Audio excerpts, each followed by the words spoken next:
Good afternoon. Thank you all. ആദ്യമായിട്ടാണ് ഒരു meeting വരുന്നത്. ഇത്രയും വലിയൊരു വെൽക്കം, ഒരു സ്വാഗതം പറഞ്ഞ എല്ലാവർക്കും നന്ദി രേഖപ്പെടുത്തുന്നു. സഫാൻ സാറ് എന്നെ പറ്റി കുറച്ച് കാര്യങ്ങൾ പറഞ്ഞു, കുറെ അച്ചീവ്മെന്റ് കാര്യങ്ങളെല്ലാം പറഞ്ഞിട്ടുണ്ട്. ആദ്യമേ ഞാൻ ഒരു കാര്യം പറയാം, എനിക്കുണ്ടായ എല്ലാ അച്ചീവ്മെന്റും ഒരു ദിവസം കൊണ്ടോ 2 ദിവസം കൊണ്ടോ ഉണ്ടായതല്ല. ഞാൻ 8 വർഷമായി ഈ ഇൻഡസ്ട്രിയിൽ വന്നിട്ട് 8 വർഷങ്ങളുണ്ടായ അച്ചീവ്മെന്റ് ആണ് ഞാൻ ഇവിടെ പറയാൻ പോകുന്നു, കാണിക്കാൻ പോകുന്നു. സോ തുടക്കക്കാര് മനസ്സിലാവേണ്ട ഒരു കാര്യം എന്താണെന്ന് വെച്ച് കഴിഞ്ഞാൽ, ഏതെങ്കിലും ഒരു ഇൻഡസ്ട്രി, ഒരു ജോബോ ഒരു ബിസിനസ്സോ അതിനകത്ത് വിജയിക്കണമെന്നുണ്ടെങ്കിൽ ഒരൊറ്റ കാര്യമേ ഉള്ളൂ, കൺസിസ്റ്റൻസി, ഉറച്ചിരിക്കുക. എനിക്കിവിടെ പറയാൻ പോകുന്ന അച്ചീവ്മെന്റ് എല്ലാം ഉണ്ടായത് ഈ ഒരു കമ്പനിയെയും ഈ ഒരു ഇൻഡസ്ട്രിയെയും ഈ ഒരു തൊഴിലിനെയും മനസ്സിലാക്കി ഉറച്ചിരുന്നുകൊണ്ടാണ്. ഇപ്പൊ പുതിയതായിട്ട് വന്ന ആൾക്കാർ മനസ്സിലാകേണ്ടത്, ഒരു വലിയ ഇൻകം ആണ് ഇവിടെ ഓഫർ ചെയ്യുന്നത്. വലിയ ഇൻകം എത്രയാണ്? കെടി സാർ പറഞ്ഞു വന്നു, വീക്കിലി 2.10 lakhs, മന്ത്ലി 8.4 lakhs. ഇത് കിട്ടണമെന്നുണ്ടെങ്കിൽ അതിൻ്റെതായിട്ടുള്ള ഒരു കമ്മിറ്റ്മെന്റ് നമുക്ക് വേണം. ഈ പ്രോഡക്റ്റിനെ പറ്റി നമുക്ക് നോളജ് വേണം. ഈ ബിസിനസ് എങ്ങനെ ചെയ്യണമെന്ന് പഠിക്കണം, അതിനനുസരിച്ച് പ്രവർത്തിക്കണം എന്നാൽ മാത്രമേ കിട്ടുള്ളൂ. കാരണം 2,14,000 എമൗണ്ട് നമ്മുടെ കയ്യിലേക്ക് കിട്ടുമെന്നുണ്ടെങ്കിൽ നമ്മുടെ ലൈഫിൽ ജയിക്കാവോ ഇല്ലയോ? ഹലോ, 8,40,000 ജയിക്കാറില്ലേ? അത് പെട്ടെന്ന് കിട്ടുകയാണെന്നുണ്ടെങ്കിൽ അത് ലൈഫ് ഉണ്ടാവുമോ? ലൈഫ് ഉണ്ടാകും. അത് തട്ടിപ്പായിരിക്കാം. പക്ഷേ അതിന് അതിൻ്റെതായിട്ടുള്ള സമയമെടുത്ത് ആ പെയിൻ എടുത്ത് കിട്ടുവാണെന്നുണ്ടെങ്കിൽ 100% ലൈഫ് ഉണ്ടാവും. എനിക്കിന്ന് മൈലേജ് ഒരു ലൈഫ് തന്നിട്ടുണ്ട്, നിങ്ങൾക്കും ആ ലൈഫ് തരും. ഈ കമ്പനിയുടെ ക്യാപ്ഷൻ ഇത്രയേ ഉള്ളൂ, it's my style, it's my life. ഇത് എന്റെ ജീവിതമാണ്, ഇത് എന്റെ സ്റ്റൈലാണ്. എന്റെ ജീവിതം എന്റെ സ്റ്റൈലിനനുസരിച്ച് ജീവിക്കാൻ ഇവിടെ ഓപ്പർച്യൂണിറ്റി ഉണ്ട്. സോ അതൊരു ഡിസിഷൻ എടുക്കണമെന്നേ ഉള്ളൂ. സോ ഡയറക്ഷന്റെ ഡെഫിനിഷൻ ഇത്രയേ ഉള്ളൂ. ഞാൻ ഇവിടെ വന്നപ്പോ ഇത് എന്താണെന്ന് പഠിച്ചപ്പോ ഇവിടെ വന്ന് ഒരുപാട് ആൾക്കാര് മൈക്ക് വെച്ച് സംസാരിക്കുന്നത് എന്തുകൊണ്ടാണെന്ന് മനസ്സിലായപ്പോ, ഈ ബിസിനസ്സിൽ വന്ന ഓരോ വ്യക്തികളും ഒരു 5-6 വർഷമോ കഴിയുമ്പോ സ്വന്തം കഥ പറയുന്ന തലത്തിലേക്ക് വളരും. B A self story teller, ഇതിന്റെ ഡെഫിനിഷൻ ഇത്രയേ ഉള്ളൂ. സ്വന്തം കഥ പറയുന്ന ഒരാളായിട്ട് മാറുക, അത് മറ്റൊരാൾക്ക് പ്രചോദനമായി മാറുക. അവർക്ക് എന്തെങ്കിലും ഡൗട്ട്സ് ഉണ്ടെങ്കിൽ അത് ക്ലിയർ ചെയ്ത് കൊടുക്കുക. നിങ്ങൾക്ക് ഞാൻ ഈ പറയുന്ന കാര്യത്തിൽ എന്ത് ഡൗട്ട്സ് ഉണ്ടെങ്കിലും മീറ്റിംഗ് ശേഷം എന്നോട് ചോദിക്കാം. ഞാൻ കാണിക്കുന്ന ഇൻകം സ്റ്റേറ്റ്മെന്റ്, ഞാൻ കാണിക്കുന്ന ഇൻകത്തിന്റെ സർട്ടിഫിക്കറ്റ്സുകൾ, ഞാൻ കാണിക്കുന്ന GST സ്റ്റേറ്റ്മെന്റ്, എന്തെങ്കിലും കാര്യങ്ങൾ ആർക്കെങ്കിലും വേണമെന്ന് തോന്നി ചോദിക്കാം. കാരണം എനിക്ക് കിട്ടിയ അതേ ഓപ്പർച്യൂണിറ്റി കിട്ടിയ ആൾക്കാരും കിട്ടാൻ പോകുന്ന ആൾക്കാരാണ് വിളിക്കുന്നത്. സ്വാഭാവികമായിട്ടും എനിക്ക് കിട്ടിയ അച്ചീവ്മെന്റ് നിങ്ങൾക്ക് ഉണ്ടാവണമെന്നുണ്ടെങ്കിൽ നിങ്ങൾ കമ്പനികളോടുകൂടി പ്രവർത്തിക്കണം.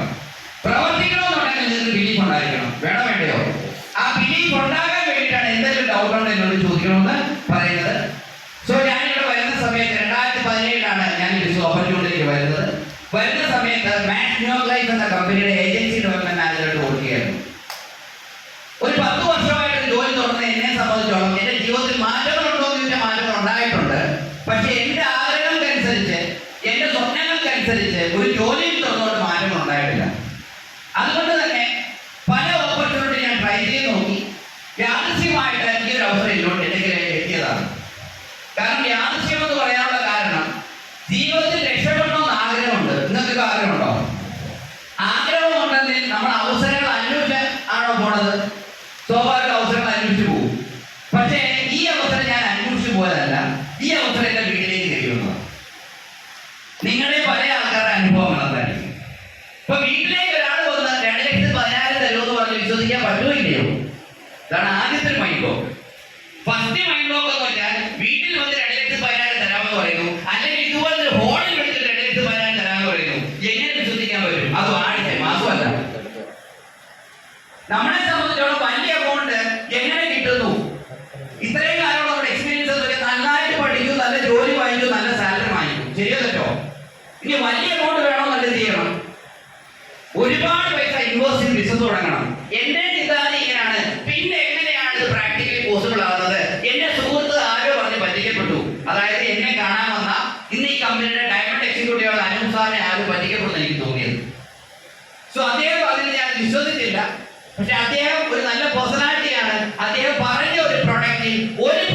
ഇഷ്ടപ്പെട്ടു. കാരണം എനിക്ക് ആവശ്യമുണ്ട്. ഇൻഷുറൻസ് വർക്ക് ചെയ്ത ആരുടെ കൂടുതലുണ്ടോ? കുറച്ച് ആൾക്കാരുണ്ട്. പ്രഷർ ഉണ്ടോ? നല്ല പ്രഷറാണ്. കാരണം നാട്ടുകാരുടെ കയ്യിൽ നിന്ന് ക്യാഷ് വാങ്ങിക്കഴിഞ്ഞാൽ നമുക്ക് ഗ്യാരണ്ടി ആയിട്ട് കൊടുക്കാൻ പറ്റുന്ന ഒരു പേപ്പറാണ്. അത് പ്രയോജനപ്പെടും 100%. ഇൻവെസ്റ്റ്മെന്റ് പ്ലാൻ ഉണ്ട്, ഇത് റിസ്ക് സംബന്ധിച്ചാൽ പ്രയോജനപ്പെടും. പക്ഷേ ഇമ്മീഡിയറ്റ് കൊടുക്കുന്നത് ഒരു ഡോക്യുമെന്റ് ആണ്. സ്വാഭാവികമായിട്ട് കൺവിൻസ് ചെയ്യണം. ഒരുപാട് കാര്യങ്ങൾ ചെയ്യാനുണ്ട്. അതുകൊണ്ട് ടാർഗറ്റ് അച്ചീവ് ചെയ്യാത്ത ഒരുപാട് പ്രഷർ ഫീൽ ചെയ്യുന്നുണ്ട്. അപ്പൊ ഈ പ്രഷർ ഫീൽ ചെയ്യുന്ന സമയത്ത് ഇദ്ദേഹം പറഞ്ഞ പ്രൊഡക്റ്റ് ഉണ്ട്, 5 സ്ട്രെസ്, സമ്മർദ്ദത്തിനെ കുറയ്ക്കാനുള്ള പ്രൊഡക്റ്റ്. ഇദ്ദേഹം പറഞ്ഞു ഈ പ്രൊഡക്റ്റ് കഴിക്കാൻ നല്ലതായിരിക്കും. ടെക്നിക്കലി എനിക്കത് മനസ്സിലായില്ല. കാരണം ടെൻഷൻ ഉണ്ടെന്നുണ്ടെങ്കിൽ ഒരാൾ ഒരു പ്രൊഡക്റ്റ് കഴിക്കാൻ മാറുന്നു എന്ന് വിശ്വസിക്കാൻ പറ്റുമോ ഇല്ലയോ? ഇല്ല. അതുകൊണ്ട് തന്നെ അദ്ദേഹം ആ പ്രൊഡക്റ്റ് വീട്ടിൽ വെച്ചിട്ട് പോയി. വീട്ടിൽ വെക്കുന്നതിന് എന്റെ കയ്യിൽ വന്ന് തിരിച്ചു നോക്കിയപ്പോൾ അത്യാവശ്യം 10 നല്ല വിലയുണ്ട്. ഞാൻ ഈ കാശ് കൊടുക്കേണ്ടി വരുമോ? ആള് കാശൊന്നും ചോദിച്ചില്ല. പ്രൊഡക്റ്റ് തന്നെ വീട്ടിലെ ടേബിളിൽ വെച്ചിട്ട് പോയെന്ന് പറഞ്ഞു, നീ ഇത് ഉപയോഗിച്ച് നോക്ക്, ഉപയോഗിച്ച് നോക്കിയിട്ട് കൊള്ളാവുന്നുണ്ടെങ്കിൽ വിളിക്കുക. പക്ഷെ ഞാൻ ആ പ്രൊഡക്റ്റ് ഉപയോഗിച്ചില്ല. റീസൺ ഇത്രയേ ഉള്ളൂ. എനിക്ക് തന്ന ആളുടെ പ്രൊഫൈൽ എന്ന് പറയുന്നത്, ഞങ്ങളുടെ ആലപ്പുഴയിൽ മുപ്പാലം എന്ന് പറയുന്ന സ്ഥലമുണ്ട്, 3 കുറ്റി അടുപ്പിച്ചിട്ടുണ്ട്. അവിടെ ദോശക്കട നടത്തുക. ദോശക്കടയുടെ പേര് ഭോജന. ദോശക്കട നടത്തുന്ന ഒരാള് ഒരു മെഡിസിൻ കൊണ്ട് തന്നാൽ നമ്മൾ ഉപയോഗിക്കുകയോ? തലവെണ്ണ എണ്ണ വരട്ടി കഴിഞ്ഞാൽ മുടിയാൻ പോകുന്നുള്ളൂ. മുഖത്തിൽ നിന്ന് വല്ല ക്രീം വരട്ടി കഴിഞ്ഞാൽ പാണ്ടി പിടിക്കുള്ളൂ. ഇത് അകത്തിട്ട് ചത്തുവൻ. സ്വാഭാവികമായിട്ട് പേടി ഉണ്ടാവില്ലയോ? ഈ ഒരു സംഭവം കാരണം ഞാൻ കഴിച്ചില്ല. ഇദ്ദേഹം കുറെ ദിവസം എന്നെ വിളിച്ച് കഴിക്കാൻ തുടങ്ങിയാന്ന് ചോദിച്ചു. ഞാൻ കഴിച്ചില്ല ചേട്ടാ, എനിക്കിത് അകത്ത് കഴിക്കുന്നുണ്ട്, ഒരു ടെൻഷൻ ഉണ്ട്. പുള്ളി പറഞ്ഞു ഇത് മരുന്നല്ല, non prescription ayurvedic proprietary medicine ആണ്. നമ്മുടെ സ്ട്രെസ് ടോളറൻസിനെ കൺട്രോൾ ചെയ്യുന്ന, ഹോർമോൺസിനെ ഇൻക്രീസ് ചെയ്യാൻ പറ്റുന്ന അശ്വഗന്ധ അമുക്കരമാണ് ഇതിനകത്തുള്ളത്. ഇത് ക്വാളിറ്റി കൗൺസിൽ ഓഫ് ഇന്ത്യയുടെ വെബ്സൈറ്റിൽ കിടപ്പുണ്ട്. ഇതിന്റെ പടവും കിടപ്പുണ്ട്, ഒരു PDF കിടപ്പുണ്ട്. വായിച്ചു നോക്ക്. കയ്യിൽ ഫോൺ ഉള്ളതല്ലേ? ഇത്രയും കോൺഫിഡന്റ് ആയിട്ട് പറഞ്ഞപ്പോ ഞാൻ ക്വാളിറ്റി കൗൺസിൽ ഓഫ് ഇന്ത്യയുടെ വെബ്സൈറ്റിലേക്ക് അത് ചെക്ക് ചെയ്തു. പ്രോഡക്റ്റ് അതിനകത്തുണ്ട്. ആയിഷ് പ്രീമിയം സർട്ടിഫൈഡ് പ്രൊഡക്ട്സ് കോളേജിൽ ക്ലിക്ക് ചെയ്ത് കാണാൻ പറ്റും. ഉപയോഗിച്ച് നോക്കി. ഇന്ന് ഉപയോഗിച്ച് നാളെ എനിക്ക് സ്വസ്ഥത കുറഞ്ഞില്ല. പക്ഷേ ഒരു 10-20 ദിവസം കഴിഞ്ഞപ്പോ എന്തോ ഒരു ചേഞ്ച് എനിക്ക് ഫീൽ ചെയ്തു. ചേഞ്ച് ഫീൽ ചെയ്തപ്പോ ഞാൻ ജീവിതത്തിന് വിളിച്ചു, ഈ പ്രൊഡക്റ്റ് ഉപയോഗിച്ചിട്ട് കൊള്ളാം ചേട്ടാ. ചേട്ടാ പറഞ്ഞ ബിസിനസിന്റെ കാര്യം എങ്ങനെയാണ്? പുള്ളി പറഞ്ഞു ഇതൊരു ബിസിനസ് പ്ലാൻ ഉണ്ട്, നമുക്ക് പഠിക്കണമെന്ന് പറഞ്ഞു. പുള്ളി ആ ബിസിനസ് ഓപ്പർച്യൂണിറ്റി പറഞ്ഞു തന്നു. അന്ന് തന്നെ ഞാൻ ബിസിനസ് സൈൻ ചെയ്തു. പൈസയ്ക്ക് ആവശ്യമുള്ളതുകൊണ്ട് തന്നെ, ഇത്രയും വലിയ ബിസിനസ് ആയതുകൊണ്ട് തന്നെ പ്രവർത്തിക്കണം, പഠിക്കണം. 2016 സെപ്റ്റംബർ 3-ാം തീയതി ഒരു ട്രെയിനിങ്, 2017 ഒരു ട്രെയിനിങ് പ്രോഗ്രാം അറ്റൻഡ് ചെയ്തു. അറ്റൻഡ് ചെയ്ത് കഴിഞ്ഞപ്പോ എനിക്ക് മനസ്സിലായ ഒറ്റ കാര്യമുള്ളൂ, ഈ പ്രൊഡക്റ്റ് പല ആൾക്കാരുടെയും എത്തിച്ചാൽ, എനിക്ക് കിട്ടിയതുപോലെയുള്ള റിസൾട്ടുകൾ പല ആൾക്കാർക്കും കിട്ടിക്കഴിഞ്ഞാൽ, സമൂഹത്തിൽ ഒരുപാട് പ്രശ്നങ്ങളുള്ള ആൾക്കാരുണ്ട്. ശരിയല്ലോ? സ്ട്രെസ് ആയിരിക്കാം, മുട്ടുവേദന ആയിരിക്കാം, തലവേദന ആയിരിക്കാം, യൂറിനറി പ്രോബ്ലംസ് ആയിരിക്കാം, ഈ ക്യാവിറ്റി പ്രോബ്ലംസ്, പല